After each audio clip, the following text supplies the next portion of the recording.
नमस्कार दोस्तों। आज जो है बिहार सिविल कोर्ट के लिए यानी कि जो अभी हाई कोर्ट असिस्टेंट का एग्ज़ाम हुआ है उस पैटर्न पे आधारित यानी कि सिविल कोर्ट क्लर्क का जो एग्ज़ाम होना है उसी पैटर्न को फॉलो करना है। तो उसका जो भी क्वेश्चन जो असिस्टेंट का जो पूछा गया था आपको पीटी के एग्ज़ाम में, जिसमें से कि 6 सेक्शन में क्वेश्चन पूछा गया था, मैथ, रीजनिंग, जीके, जीएस, उसके बाद कंप्यूटर, हिंदी, इंग्लिश।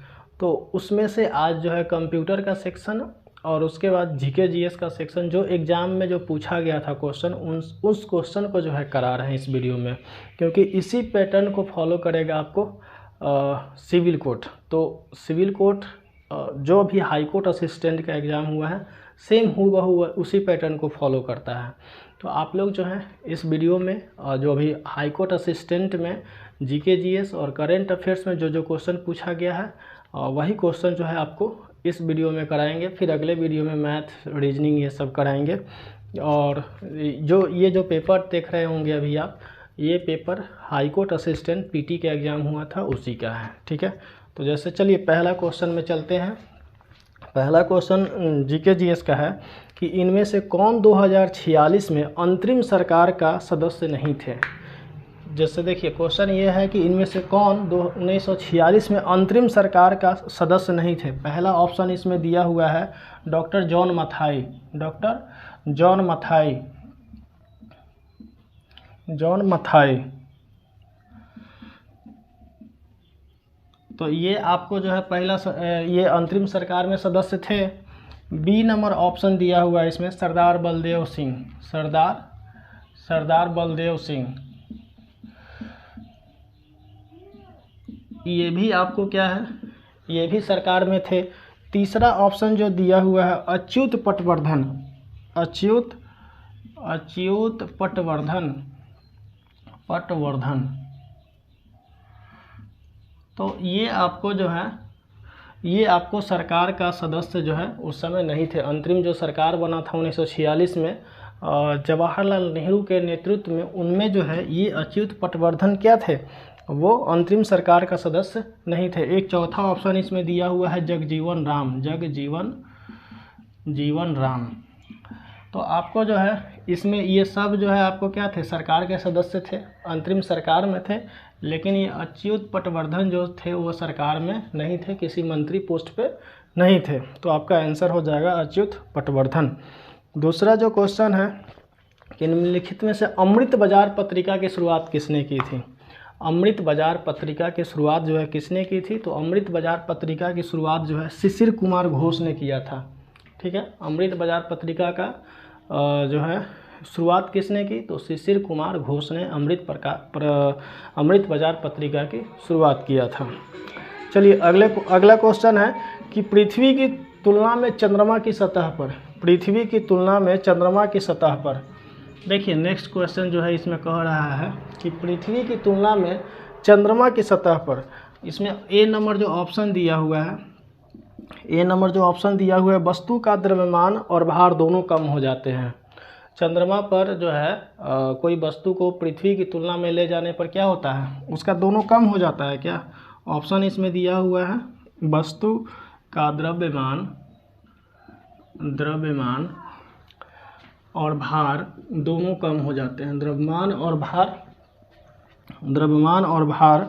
दोनों कम हो जाते हैं, दोनों कम हो जाते हैं। ये ऑप्शन क्या हो जाएगा, गलत हो जाएगा, दोनों भार कम नहीं होता है।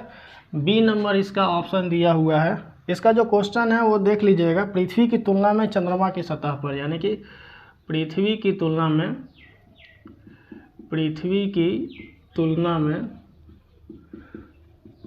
में चंद्रमा की सतह पर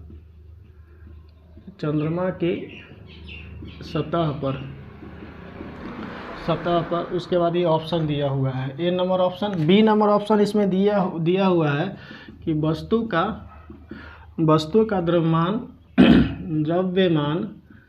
स्थिर रहता है और केवल भार कम हो जाता है, और केवल भार कम हो जाता है। चलिए ये क्वेश्चन देखिए, तो ये ऑप्शन देखिए, तो ऑप्शन आपको ये वाला सही दिखेगा, क्योंकि वस्तु का जो द्रव्यमान है वो स्थिर द्रव्यमान यानी कि मास होता है जो स्थिर रहता है। कहीं भी ले जाइए द्रव्यमान, पृथ्वी के सतह पे कहीं भी या चंद्रमा पे या किसी भी कहीं भी जाएगा तो द्रव्यमान वही रहता है। लेकिन जो भार होता है ना, भार जो है मल्टीप्लाइड बाई होता है एक्सेलरेशन से मतलब ग्रेविटेशनल एक्सेलरेशन से, यानी कि वेट इज इक्वल टू आपको हो जाता है mg। तो यहाँ पे mg का जो वैल्यू होता है चंद्रमा पे क्या हो जाता है, पृथ्वी की तुलना में 1/6 होता है, इसलिए वहाँ का जो भार होता है वो आपका क्या हो जाता है, कम हो जाता है। ठीक है, तो वस्तु का द्रव्यमान और भार में तुलना में आपका ये ऑप्शन ये बी नंबर क्या हो जाएगा, सही हो जाएगा। यानी कि वस्तु का जो द्रव्यमान होगा वो स्थिर रहेगा लेकिन भार क्या हो जाएगा, कम हो जाएगा। ठीक, चलिए अगला क्वेश्चन देखते हैं। अगला क्वेश्चन है, सामान्यतः किस तिथि को ऑस्ट्रेलिया में सबसे लंबा दिन होता है।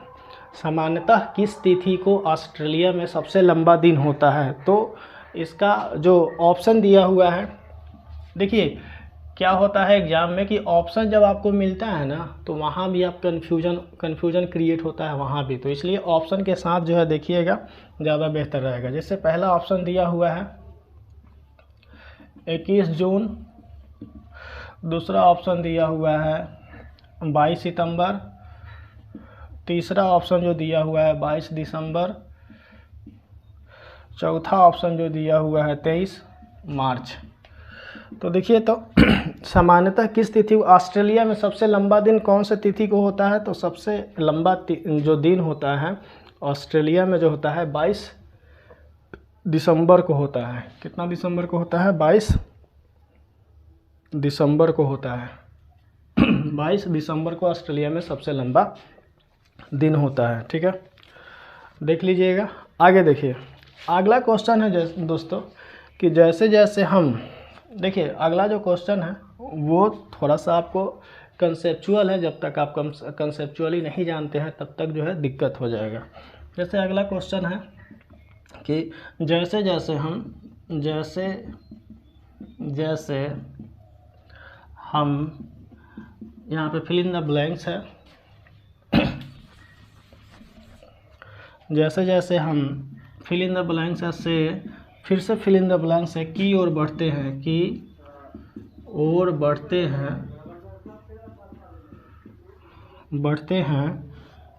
दिन और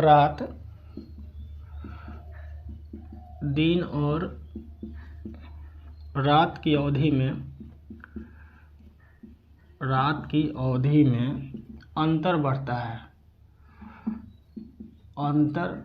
है।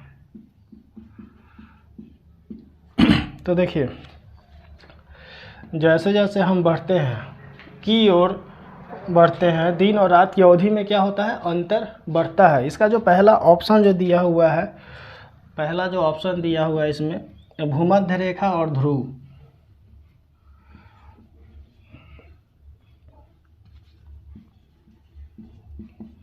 भूमध्य रेखा, देखिए भूमध्य रेखा लिखा हुआ है, भूमध्य रेखा और ध्रुव,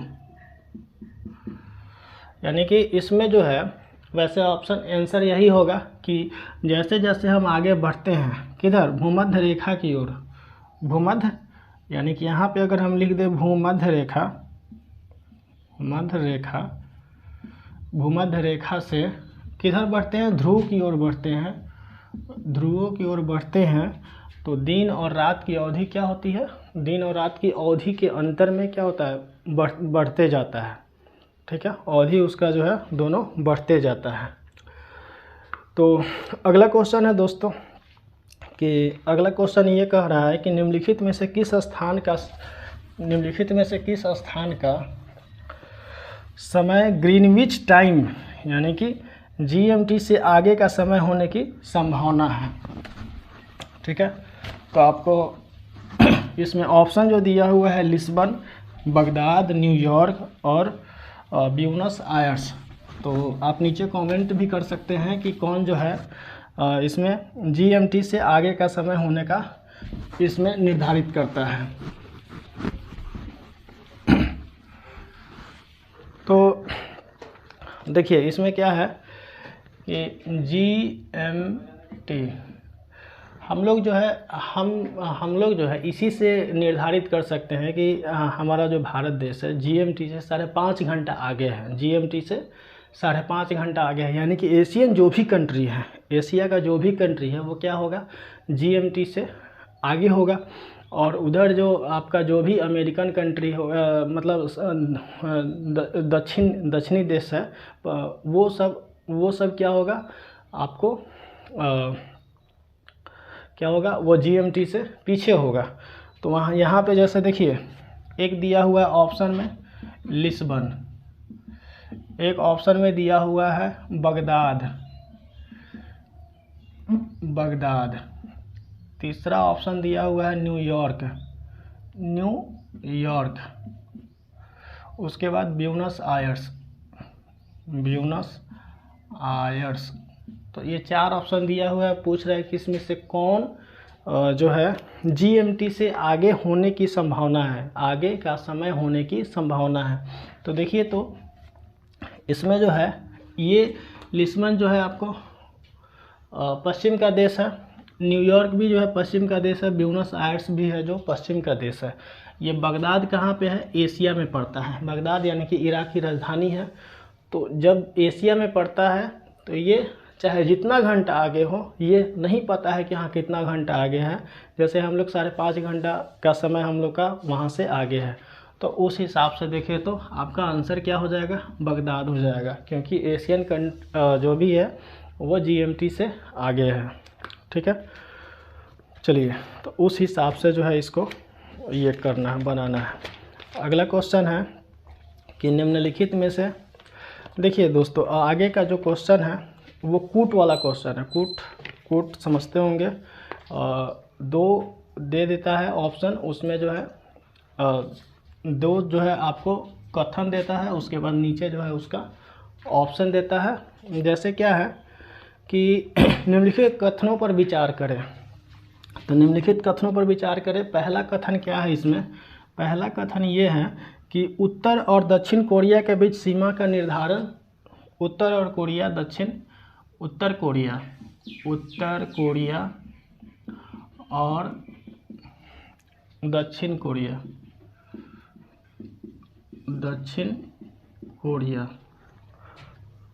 उत्तर कोरिया और दक्षिण कोरिया के बीच सीमा का निर्धारण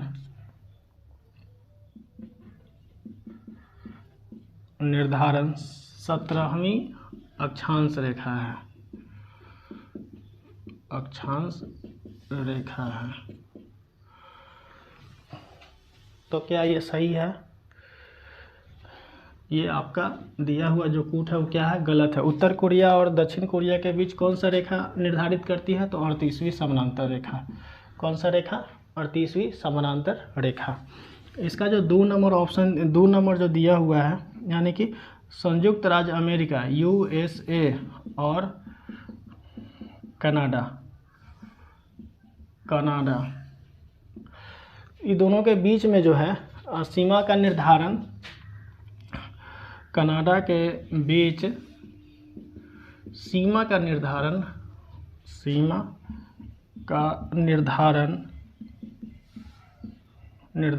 38वीं अक्षांश रेखा है, 38वीं अक्षांश रेखा है। ये भी क्या है, ये भी आपका क्या हो जाएगा, गलत हो जाएगा, क्योंकि संयुक्त राज्य अमेरिका और कनाडा के बीच का जो निर्धारण है वो आपको कौन सा रेखा करती है, 49वीं समानांतर रेखा जो है करती है। तो इसलिए इस हिसाब से आपका जो है ऑप्शन जैसे दिया हुआ रहेगा वैसे, जैसे इसमें ऑप्शन दिया हुआ है केवल एक, बी नंबर ऑप्शन दिया हुआ है, इसमें से बताना है कौन सा कथन सही है। बी नंबर ऑप्शन दिया हुआ है केवल 2, सी नंबर ऑप्शन दिया हुआ है केवल 1 और 2, डी नंबर ऑप्शन दिया हुआ है इनमें से मतलब ना एक और ना ही दो। तो इसका आंसर क्या हो जाएगा, डी नंबर हो जाएगा। ना इसमें 1 सही है ना इसमें 2 सही है। ठीक है, ना इसमें एक सही है ना इसमें दो सही है। चलिए अगला क्वेश्चन चलते हैं। लॉर्ड हार्डिंग ने बंगाल विभाजन किस वर्ष रद्द किया था? लॉर्ड हार्डिंग जो है बंगाल विभाजन को किस वर्ष रद्द किया था? तो 1911 में जो है बंगाल विभाजन को रद्द किया गया था। ठीक है। जगदीशपुर के किस व्यक्ति ने, अगला क्वेश्चन है, जगदीशपुर के किस व्यक्ति ने 1857 ईस्वी के विप्लव में क्रांतिकारियों का नेतृत्व किया था? जगदीशपुर के किस व्यक्ति ने? तो इसमें ऑप्शन बहुत सारा है लेकिन इसमें कुंवर सिंह हो जाएगा। क्या हो जाएगा? वीर कुंवर सिंह। ठीक, आगे चलते हैं। अगला क्वेश्चन है कि भारत के नियंत्रक और महालेखा परीक्षक के संबंध में निम्नलिखित कथनों पर विचार करें। ये भी जो है आपको कूट वाला क्वेश्चन है। ठीक है, तो इसमें दोस्तों कैग के बारे में बताया गया है। सबसे पहले आप लोग कैग का जो फुल फॉर्म होता है CAG, उसका नीचे जो है कमेंट कीजिएगा कि आखिर होता क्या है कैग का फुल फॉर्म। ठीक है, क्योंकि ये कहीं कहीं एग्ज़ाम में जो है आपको ये भी देखने को मिलता है कि कैग का जो है फुल फॉर्म क्या होता है। चलिए आगे चलते हैं। भारत में नियंत्रक और महालेखा परीक्षक कैग के संबंध में विचार करना है, कैग के संबंध में। ठीक है, तो इसमें पहला ऑप्शन दिया हुआ है, ये दिया हुआ है, पहला जो कूट दिया हुआ है वो दिया हुआ कि भारत के कथन जो दिया हुआ है वो लिख रहे हैं, भारत के नियंत्रक और महालेखा परीक्षक, महालेखा परीक्षक, महालेखा परीक्षक कार्यपालिका की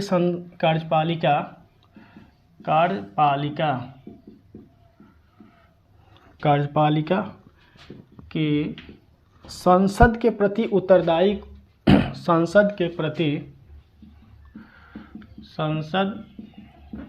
प्रति उत्तरदायित्व को सुरक्षित करते हैं,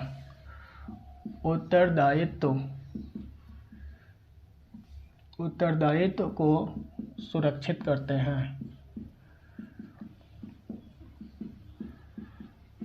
ये पहला दिया हुआ है स्टेटमेंट। दूसरा स्टेटमेंट ये दिया हुआ है कि उनके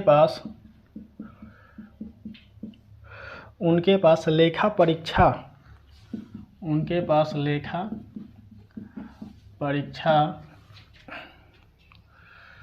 निष्कर्षों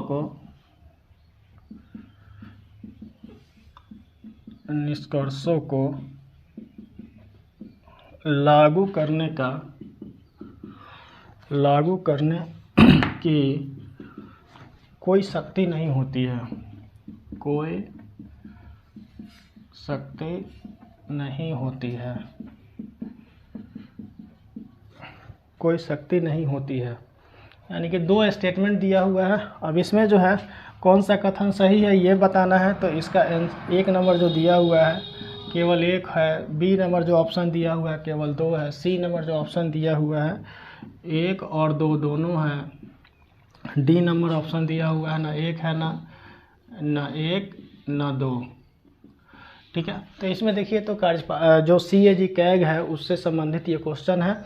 यानी कि जो नियंत्रक और महालेखा परीक्षक होता है, भारत के नियंत्रक और महालेखा परीक्षक कार्यपालिका की संसद में के प्रति उत्तरदायित्व को सुरक्षित करते हैं। यानी कि एग्जीक्यूटिव के प्रति जो उसका जो दायित्व होता है वो सुरक्षित करते हैं, तो हाँ करते हैं। जो कैग जो होता है संसद के प्रति, जो संसद में जो आपको एग्जीक्यूटिव होता है, यानी कि सरकार के पूरे फॉर्मेट को एग्जीक्यूटिव बोलते हैं, जो इम्प्लीमेंट कराता है अपने प्लान को ज़मीनी स्तर पे कराने के लिए तत्पर रहता है।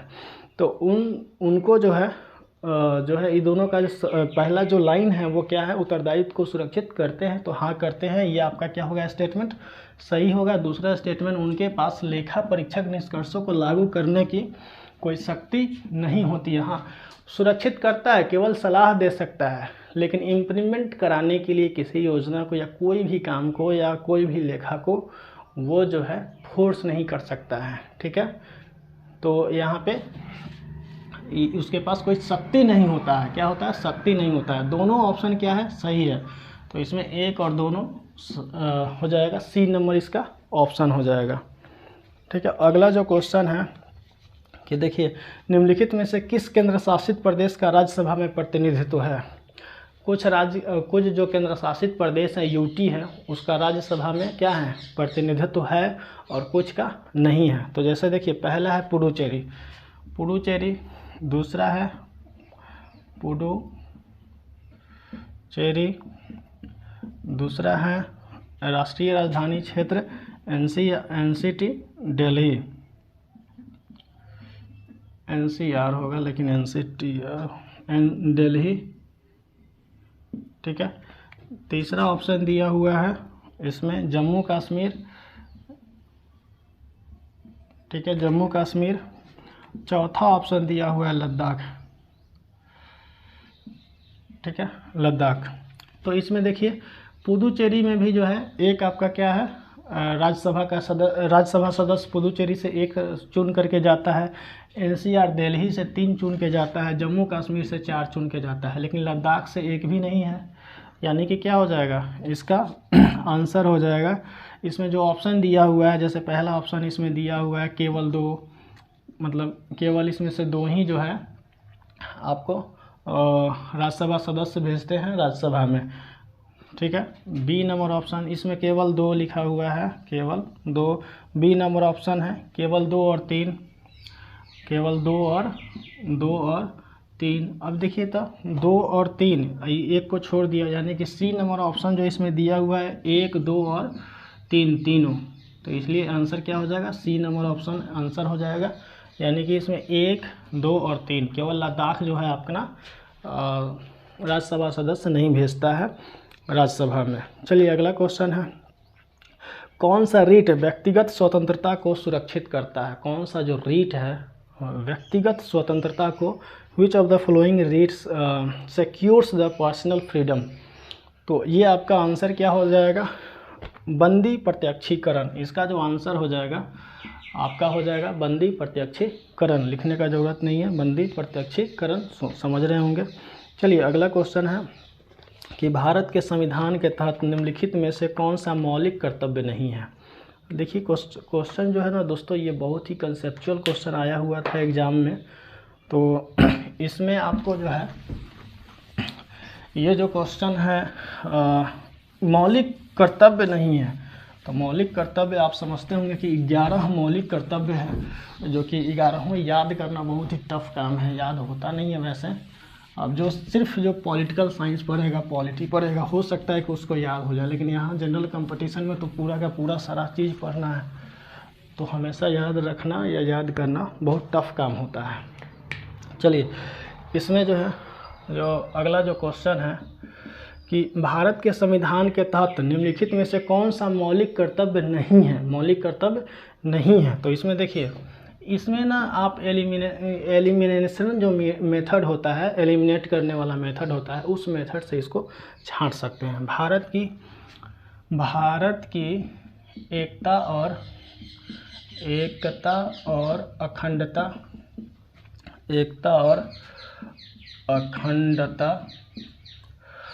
को बनाए रखना,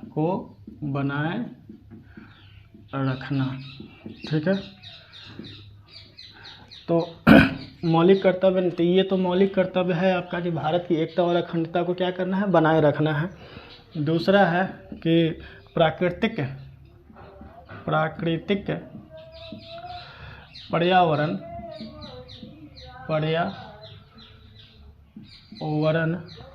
की रक्षा, प्राकृतिक पर्यावरण की रक्षा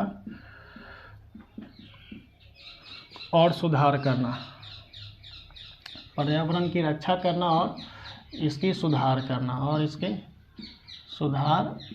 करना, तो ये भी आपका क्या है मौलिक कर्तव्य है।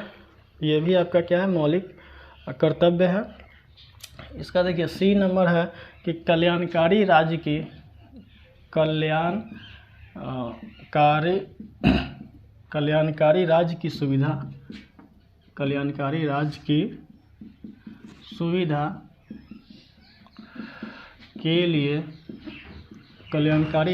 सुविधा के लिए कर का भुगतान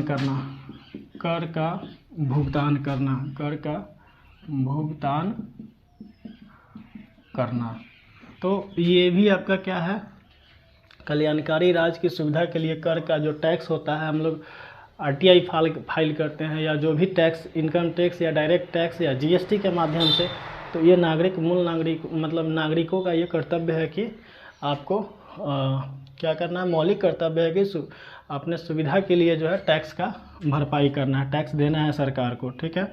और अगला है डी नंबर है कि महिलाओं की गरिमा, महिलाओं की गरिमा के लिए, महिलाओं की गरिमा के लिए अपमानजनक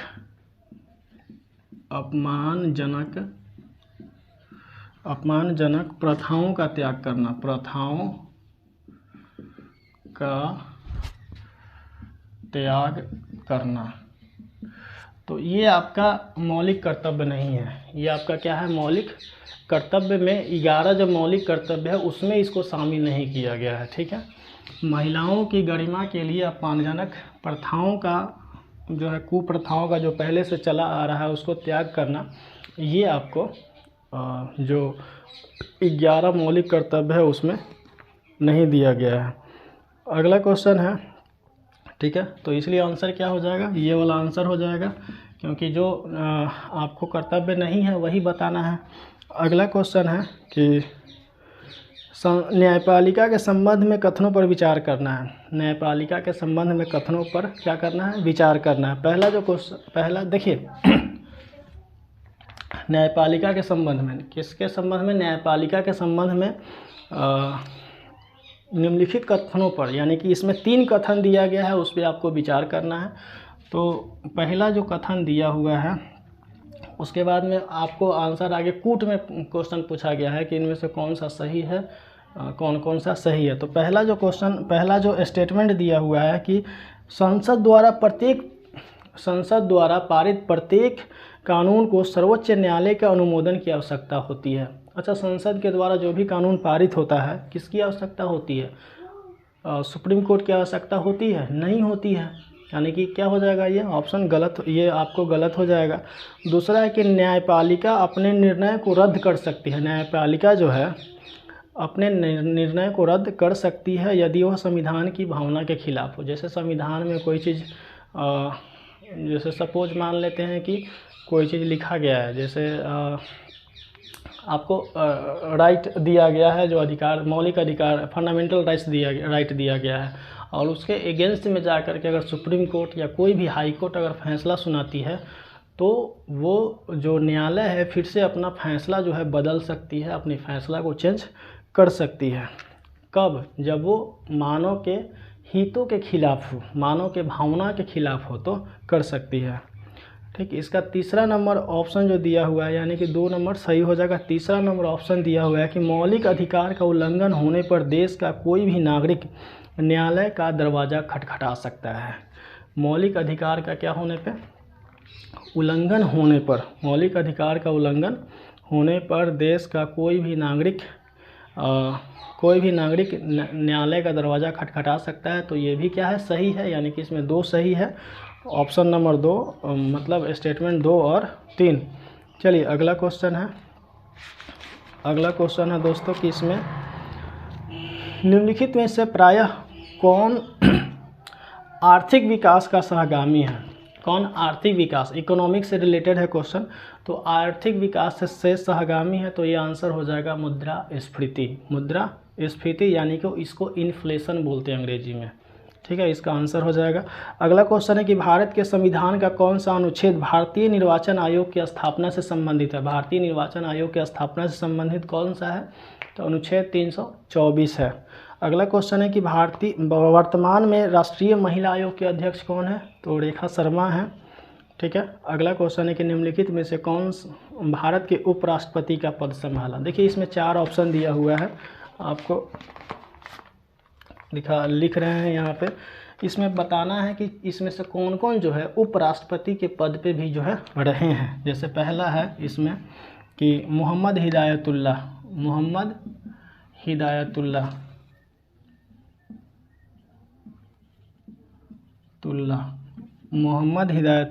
ये क्या है, ये उपराष्ट्रपति के पद पे रहे हैं कि नहीं रहे ये बताना है। दूसरा है फखरुद्दीन अली अहमद फखरुद्दीन अली अहमद। तीसरा है नीलम संजीव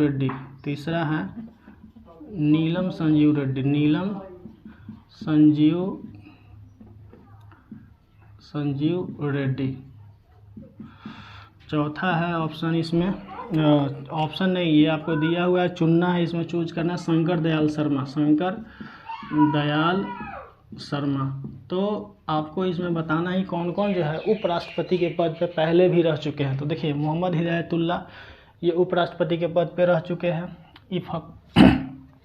ठीक है, फखरुद्दीन अली अहमद ये आपको नहीं रहे हुए हैं और उपराष्ट्रपति के पद पर। नीलम संजीव रेड्डी डायरेक्ट जो है राष्ट्रपति बने थे, इनके निर्विरोध चुना गया था इनको एक बार। शंकर दयाल शर्मा भी पहले उपराष्ट्रपति थे, यानी कि इसमें 1 और 3 क्या है उपराष्ट्रपति रह चुके हैं। तो जैसा ऑप्शन में कूट में दिया हुआ है उस तरह से इसको आंसर कर देंगे। वर्तमान में भारत का सबसे बड़ा व्यापारिक भागीदार कौन है? तो वर्तमान में भारत का सबसे बड़ा व्यापारिक भागीदार USA है, यानी कि अमेरिका है। ठीक है, अगला क्वेश्चन है कि वर्तमान में नीति आयोग के CEO कौन है? तो CEO BR सुब्रमण्यम है, डॉक्टर BR सुब्रमण्यम है। अगला क्वेश्चन है कि हमारे शरीर का भार अधिकतर हिस्सा क्या होता है? हमारे शरीर में जो भार होता है, हमारे शरीर का जो भाग है अधिकांशतः हिस्सा क्या होता है? तो सबसे ज़्यादा परसेंट में क्या होता है? जैसे पहला इसमें ऑप्शन दिया हुआ है हड्डी। दूसरा ऑप्शन इसमें दिया हुआ है पानी। तीसरा ऑप्शन जो दिया हुआ है अंग। अगला ऑप्शन जो दिया हुआ है त्वचा। तो इसमें क्या हो जाएगा आंसर? सबसे ज़्यादा क्या है? पानी होता है। सबसे ज़्यादा पानी होता है, 60 से 70% पानी ही, 70 से ज़्यादा ही होता है, 70% के अप्रॉक्स जो है पानी होता है। ठीक, अगला जो क्वेश्चन है कि वे देश जिनमें पॉलिश युक्त चावल जो है मुख्य भोजन है, पॉलिश युक्त जो चावल है वहाँ का मुख्य भोजन है वहाँ के लोग सामान्यतः किस बीमारी से जो है ग्रसित रहते हैं? तो वो बेरी होता है। क्या होता है? बेरी विटामिन B1 की कमी से वो ग्रसित होता है। अगला, आइंस्टीन को नोबेल पुरस्कार किस लिए मिला था? तो प्रकाश का जो विद्युत उत्सर्जन की खोज के लिए नोबेल प्राइज़ मिला हुआ था। लेकिन यहाँ जो ऑप्शन दिया हुआ है इसमें बहुत सारा कन्फ्यूजन है, मतलब ऑप्शन के आधार पे अगर आप मारिएगा, जैसे पहला ऑप्शन में दिया हुआ है कि सापेक्षता का सिद्धांत, लोग ज़्यादातर यही मार देते हैं, लेकिन ये आंसर क्या है? गलत है। न्यूट्रॉन के खोज के लिए ये भी गलत है, गुरुत्वाकर्षण के सिद्धांत के लिए ये भी गलत है।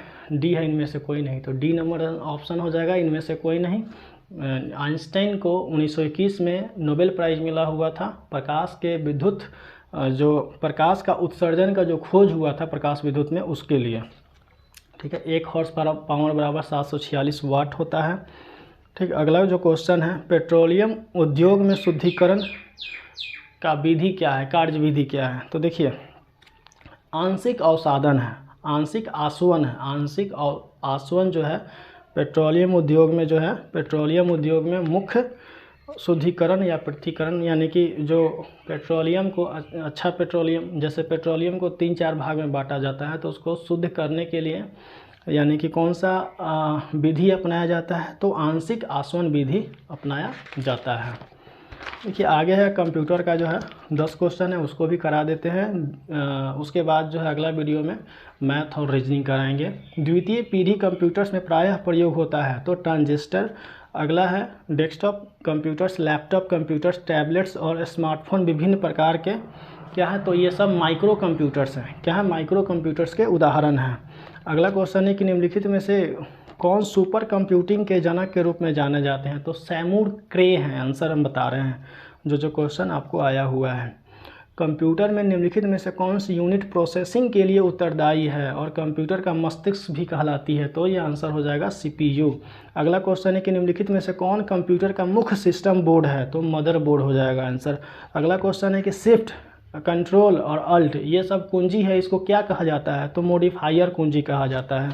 अगला क्वेश्चन है कि CAD का फुल फॉर्म क्या होगा? तो कंप्यूटर एडेड डिजाइन होता है। ठीक है। अगला क्वेश्चन है कि अस्थायी रूप से संग्रहित डाटा के लिए उपयोग किया जाने वाला शब्द क्या है? तो ये कैश डाटा है। अगला क्वेश्चन है कि निम्नलिखित में से कौन सा ओपन सोर्स सॉफ्टवेयर नहीं है? देखिए इसमें जो है निम्नलिखित में से कौन सा ओपन सोर्स सॉफ्टवेयर नहीं है? तो ये हो जाएगा ऑप्शन इसमें दिया हुआ है लाइनक्स, माइक्रोसॉफ्ट ऑफिस, उसके बाद जो दिया हुआ है मोजिला बॉक्स फायर और एंड्रॉयड। तो इसमें आंसर हो जाएगा माइक्रोसॉफ्ट ऑफिस। ठीक है। नेक्स्ट क्वेश्चन है कि कौन सी प्रक्रिया कंप्यूटर्स के स्टार्ट और ऑपरेटिंग सिस्टम के आवश्यक भागों को रैम में लोड करने के लिए संदर्भित है? तो इसका आंसर हो जाएगा बूटिंग। क्या हो जाएगा? बूटिंग।